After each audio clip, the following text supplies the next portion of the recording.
Ladies and gentlemen, to meet the increasing demand for beef as well as to improve the quality of beef-oriented herds, this use of white cane, increasing the proportion of beef meat, reducing proportion costs, improving the feeding efficiency have been paid attention from year to year. And since 2016, Tây has implemented the projects on developing beef cattle development for the period of 2016 to 2020.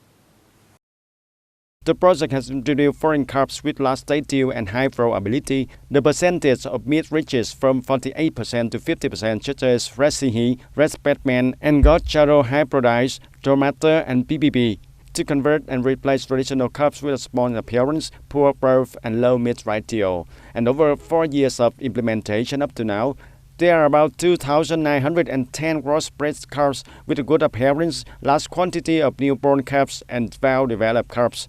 Through testing of households participating in the projects of raising cows in Đăng district, the results achieved are very positive. As of 2018, Đăng has fed about 1,100 cows to be pregnant and reaching more than 35% of the total dose of sowing. And across the province, more than 70 hybridized calves were born. Nguyễn Thành Khỏe families in Gia Lộc communes is raising up to 3 times of hybridized calves, including Angot, PPP, and Charo hybridized, with about 11 hybridized calves. In particular, he took the Angot breeding cows as background because this breed is easy to raise and care for. Recently, Mr. Nguyễn Thành Khỏe has sold about 20-month-old hybridized calf for about 267 kg of meat. This rate is higher than that of regular cows.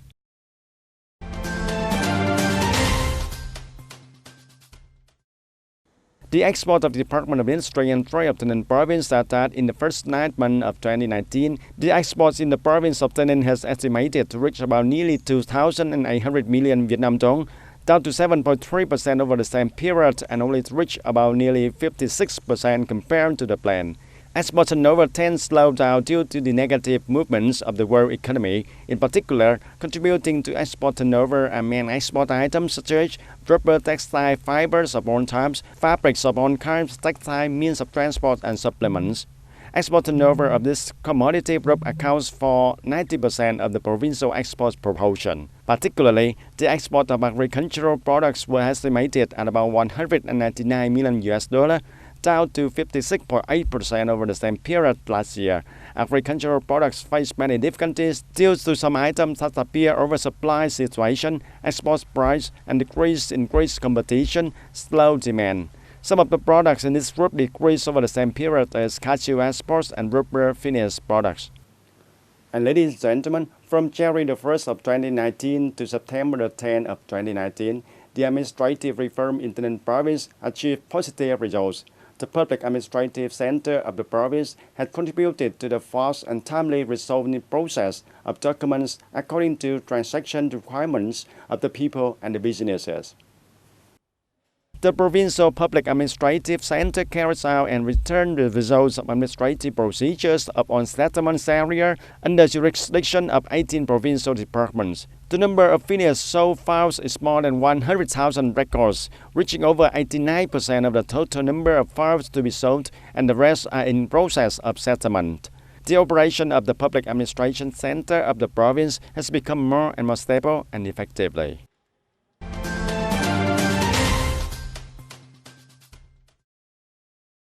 And on the occasion of the 89th anniversary of the Vietnam Phelan Front Traditional Day, November the 18th of 1930 and November the 18th of 2019, the Phelan Committee of Suda Commune, Human Châu District held Festival of Race Solidarity upon inner residential areas in 2019. Attending the ceremony, there were Mr. Nguyễn Thành Ngọc, standing Vice Chairman of the People's Committee, and Mr. Hồ Đức Hải, Vice Chairman of Vietnam Phelan Front Committee of the province. This year, the Festival of Race Solidarity of Inter-Residential Area in Suda Commune took place in many exciting activities. In addition to the ceremony, the people were also excited to join the festival with a musical performance with the theme of praising the Communist Party, alcohol, the homeland of the country, participating in folk games and cooking competitions. In 2019, together with the local government to build the new rural area, Suda Fatherland Front Committee hosted and launched social political organizations and entire people to implement their own people campaign unit to pioneer rural area and civilized city. The people of Australia have promoted economic development, taken care of helping poor, strengthened solidarity and development towards sustainability.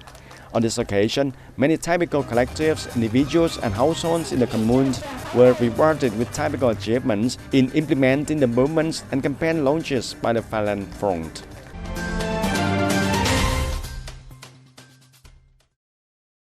And in the morning of October the 29th of 2019, the Ho Chi Minh Communist Youth Union of Trang Bang District held the inauguration ceremony and handing over the construction of a free game cluster for children in Gia Bình Commune.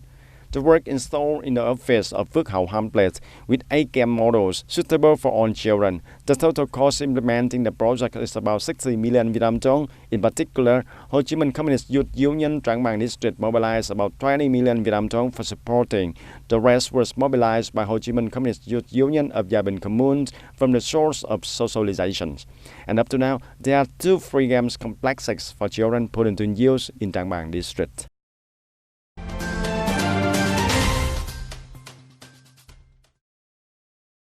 Vietnamese government implemented đổi mới renovation that oriented Vietnam towards a market economy, spur economic growth, and usher in broader international integration. And recognizing the connection between the economic and ecosystem needs and education, language curricula become a key development drive point for youth. First, foreign language study is a required subject in Vietnam public school system from grade 3 to 12, and English is the most popular foreign language studies in public schools. Therefore, English language curricula is set by national judgments about development priorities. And second, English language learning is a critical entry point for development, since English language has the most speakers worldwide, 2/3 of whom are non-native speakers.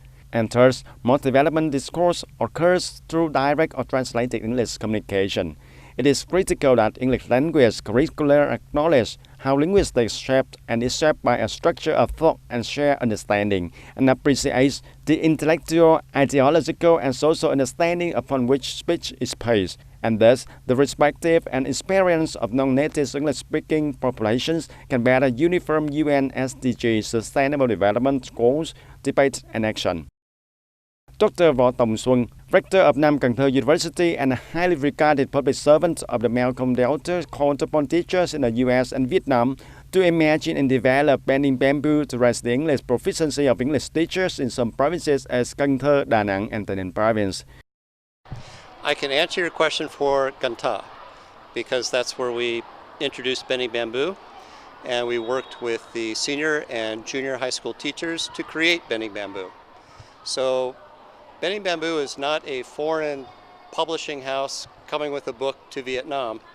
We are actually creating the book and the lesson plans right here with the Vietnamese teachers. So that's competence, that's confidence, that's collaboration, that's creativity, that's courage. Those are 5 really, really important things, and we've made a lot of progress in 2 years. So our good colleague in Cần Thơ, Dr. Võ Tòng Xuân, recommended us to TTC and Global Đài Ninh and Đài Ninh Province to repeat the process here. So while we continue in Cần Thơ teachers, we want to now try the process in Đài Ninh. So today, with the 150, 160 people in the room, this is our very first exposure today to Đài Ninh teachers. But the last activity, they were all up, they were all doing everything that was asked, they were having fun. Not anybody spoke in Vietnamese, they were practicing their English perfectly. So I have a good feeling that this is going to be a good group to work with.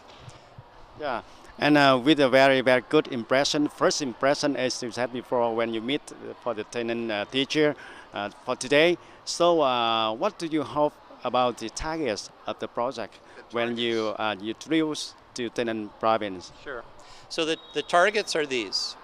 First, we're growing the competence and the confidence of the teachers.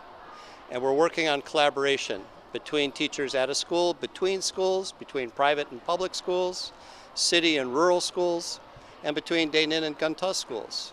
So that's one target, is their competence, their confidence, their collaboration.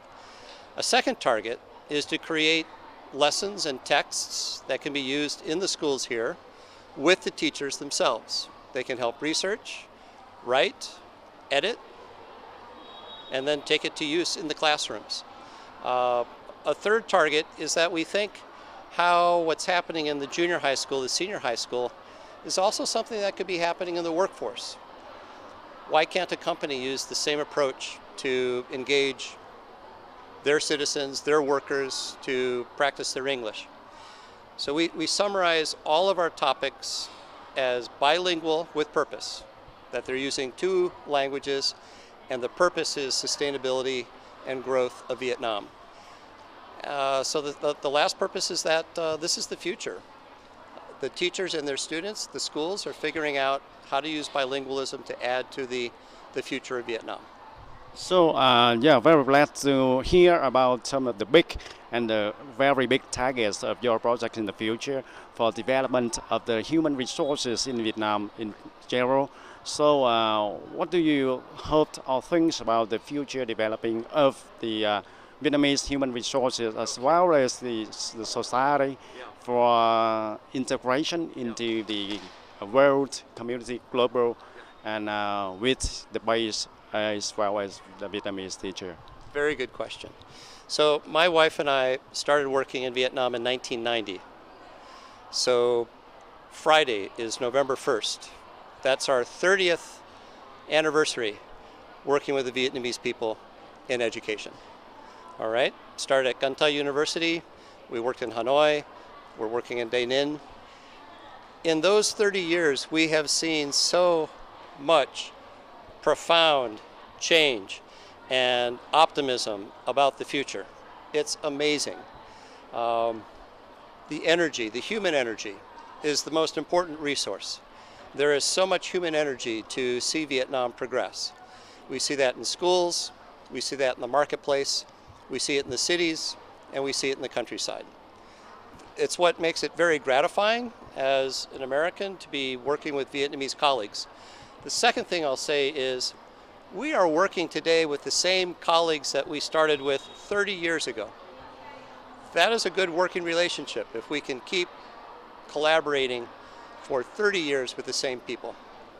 So, yeah, with your big target and your enthusiasm with the Vietnamese viewer in 30 years ago until now, so I hope that your project will be have a success, and we will get the Vietnamese people with the development of the young people of Vietnamese to integration will contribute to make the process and to make the successfulness of your projects as well as other projects. So thank you for joining us. From 2019 to 2021, the Bending Bamboo project is going to have workshops that have critical informed to process of responsively and responsibly building teacher proficiency.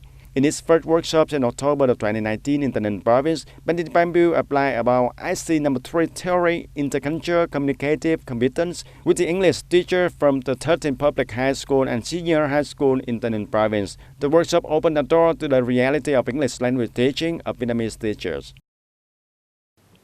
And that's all for the news of today. Thank you for joining us and see you more next time.